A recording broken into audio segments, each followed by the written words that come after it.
May dala si mahal ko Bisayang Madiskarte at Ate Juliana. Ayan, snacks ng kiddos. Cookies. Ayan siya. Tapos, ito biscuits. Para daw to kay Tito. Tapos, ito naman, juice para sa kiddos. Ayan.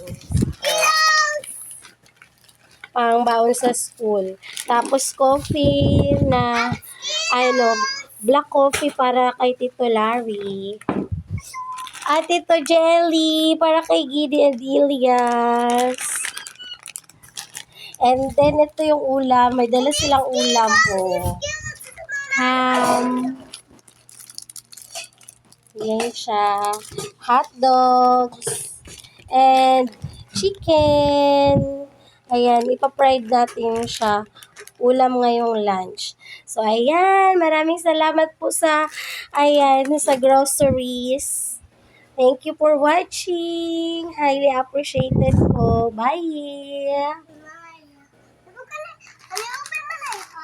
Hindi mauubos yan. Ito siya sa mga ganito lang. Really, sumunod ka na orang tayo. Ba't tayo na mamatay ng aking video?